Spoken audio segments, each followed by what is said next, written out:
ಅಂತಾರಾಷ್ಟ್ರೀಯ ಕಾರ್ಮಿಕ ದಿನಾಚರಣೆ ಅಂಗವಾಗಿ ಬೆಂಗಳೂರಿನ ಭಾರತ್ ಜೋಡೋ ಭವನದಲ್ಲಿ ರಾಯಚೂರು ಜಿಲ್ಲಾ ಕಾರ್ಮಿಕ ವಿಭಾಗದ ಸಂಘಟನೆಯನ್ನು ಬಲಪಡಿಸಿದ್ದರಿಂದ ವಿಭಾಗದ ಜಿಲ್ಲಾಧ್ಯಕ್ಷರಾದ ಎ ಉರ್ಕುಂದಪ್ಪ ಅವರಿಗೆ ಪಕ್ಷದ ರಾಜ್ಯ ಘಟಕದಿಂದ ಸನ್ಮಾನಿಸಿ ಅಭಿನಂದಿಸಲಾಯಿತು.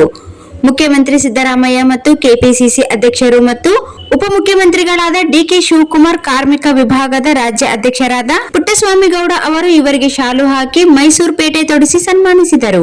ಇದೇ ರೀತಿ ರಾಯಚೂರು ಕಾರ್ಮಿಕರಿಗೆ ಸಂಘಟಿಸಬೇಕು, ಸರ್ಕಾರಿ ಸೌಲಭ್ಯಗಳನ್ನು ಕೊಡಿಸಬೇಕು, ಜಿಲ್ಲೆಯಲ್ಲಿ ಪಕ್ಷವನ್ನು ಬಲಪಡಿಸಲು ನಿರಂತರ ಶ್ರಮ ಹಾಕುವಂತೆ ಸಲಹೆ ಕೊಟ್ಟರು. ರಾಜ್ಯದಲ್ಲಿ ಕಾರ್ಮಿಕ ಘಟಕದ 30 ಜಿಲ್ಲೆಗಳ ಅಧ್ಯಕ್ಷರುಗಳ ಬಲಿಷ್ಠ ಸಂಘಟನೆ ಮಾಡಿರುವ 10 ಜನರನ್ನು ಆಯ್ಕೆ ಮಾಡಿದ್ದು, ಅದರಲ್ಲಿಯೇ ಉರ್ಕುಂದಪ್ಪ ಅವರು ರಾಜ್ಯದಲ್ಲಿ ಸಂಘಟನೆ ಮಾಡಿದವರಲ್ಲಿ 2ನೇ ಸ್ಥಾನದಲ್ಲಿದ್ದಾರೆ.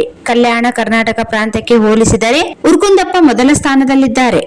ರಾಜ್ಯದ ಪದಾಧಿಕಾರಿಗಳು ಹಾಗೂ ರಾಯಚೂರು ಜಿಲ್ಲೆಯಿಂದ ಬೃಹತ್ ಕಾರ್ಮಿಕ ಸಂಘಟನೆಯ ಕಾರ್ಯಕ್ರಮಕ್ಕೆ ರಾಯಚೂರು ಕಾರ್ಮಿಕ ವಿಭಾಗದ ಬ್ಲಾಕ್ ಅಧ್ಯಕ್ಷರು, ವಾರ್ಡ್ ಅಧ್ಯಕ್ಷರು, ಜಿಲ್ಲಾ ಮಹಿಳಾ ಕಾರ್ಮಿಕ ವಿಭಾಗದ ಪದಾಧಿಕಾರಿಗಳು ಮತ್ತು 100 ಜನ ಕಾರ್ಮಿಕರು, ಪಕ್ಷದ ಕಾರ್ಯಕರ್ತರು, ಅಭಿಮಾನಿಗಳು ಭಾಗವಹಿಸಿದ್ದರು.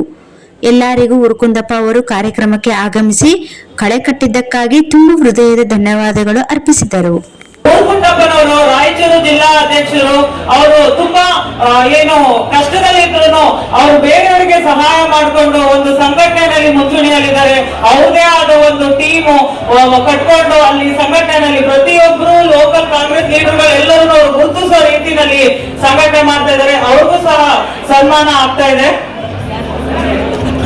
ರಾಜಶೇಖರ್ ಅವರು